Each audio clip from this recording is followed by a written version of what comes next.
Yeah, Jerard. So again, I'm pretty new to Minnesota. I moved here in October. I visited last April to kind of like check out the lay of the land to see if this is somewhere that I wanted to move. But I had my first, and I don't even know how to describe it. It was stressful, but we came out on top.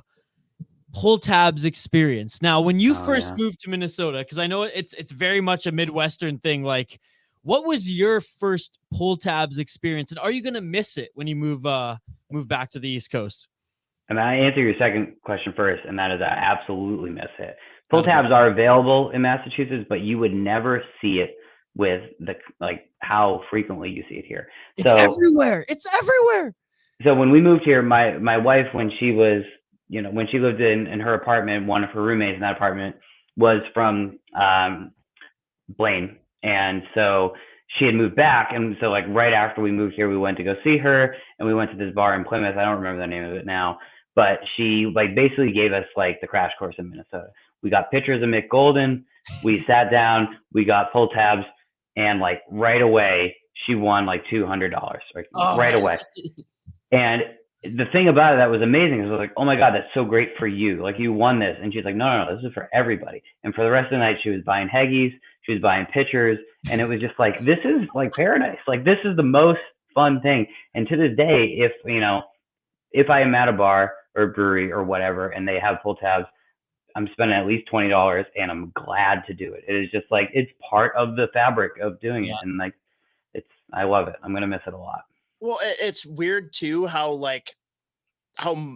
much of a community vibe there is to pull tabs, because no one shows up at a bar and is like, oh, see you guys, I'm going to go get some pull tabs. It's like, hey, who all wants in? Are we going to pool money? Yeah. How are we doing this? Like you give the right of refusal immediately. And then it's like, all right, here we go. Yeah. And so, I wrote a story about kind of like the history and the culture of pull tabs for Vine Pair. And this didn't come out in the story, but the thing that was like in my mind that I was comparing it to is we have a bar game in Massachusetts that's called Keno. And Keno is it's like a video bingo where like you pick certain numbers and then there's like a screen, and if your number comes up, you win. I actually don't really even know how to play it, but it's so like individual. British Columbia as well. No joke. It's but maybe you'll agree with this then, right? It's very individualized, right? Yeah, you sit there quietly, you watch for your numbers, and if you win, that's your money. And like it's pull tabs, and maybe this is because of the virtue that it's like explicitly a charity game. It's like everybody's in it together. If someone at the table next to me hits a $500 tab, I'm psyched for them, and it's just like, that's a different dynamic. Now I got to ask you on the pull tab front, because this one kind of blew my mind. Had some buddies that were in town from like kind of more outskirts of Minnesota, and we went to Brixworth to have beer, pizza, the whole thing. And they have pull tabs there, and pulled together, did the normal thing. And I pulled a pull tab that was a double winner. Wow. I didn't know that was a thing. I've never seen that.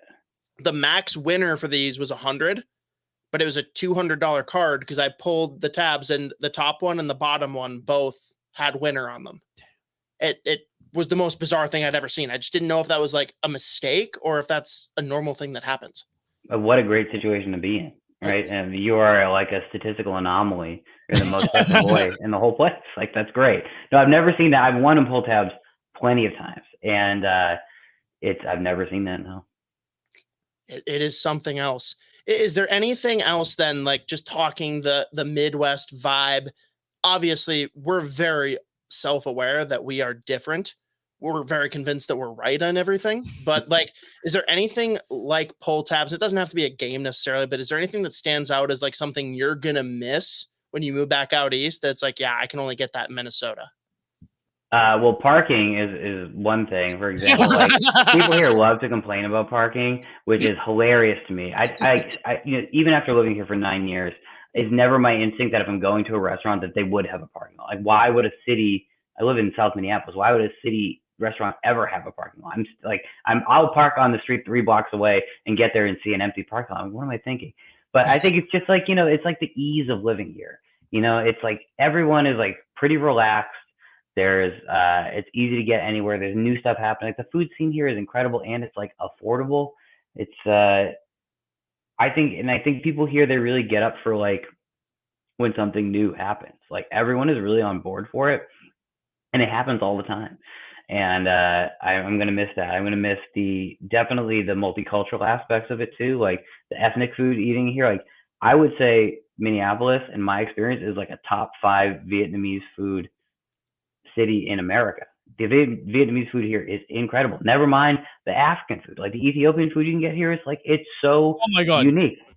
Gerard, It's amazing. Continue, because like I'm a huge Ethiopian food guy. Actually, one of my family's close friends is from Ethiopia, and like, man, the injera that they made for us like daily was unbelievable. And I haven't seeked it, I haven't sought it yet since moving here, but like, man, I'm gonna have to get a list from you after this. Yeah, I mean, there's a couple places. My favorite of all time.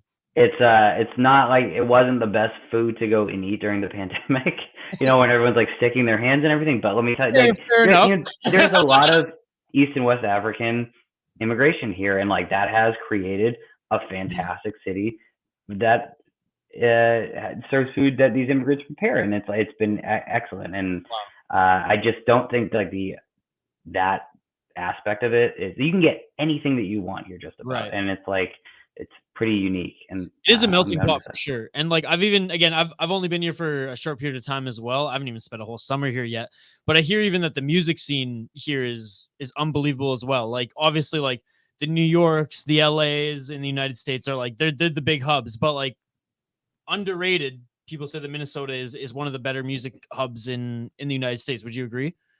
I mean, I'm a little jaded on it. Like I said, I started here as being someone who was reporting on the music scene, and like from afar, I was like, oh yeah, rhyme sayers, all this, all that. And like the more I covered it, like the more I found out like how it's like not very good. And I think it's only gotten worse because of the fact that, like, especially with the live venues, like homogenizing, First Ave runs every booking. Right. It's like, there's a lot of like pretty good stuff, and like the thing that's very unique about Minnesota is that people stay here and they continue to like contribute to the musical scene. And there's like a lot of really great like punk bands here and stuff, but like there's something about that small pond mentality that I think makes a lot of people really bitter, and it's just like, it's not fun sometimes. The deeper you go. So if you're at the surface level, stay there, you'll have a great time. Okay, that is very fair. Man, I respect your honesty too. This is awesome. The candor. Well, let's. This is like my exit interview, right? Who do I have to please? Yes. That's so awesome.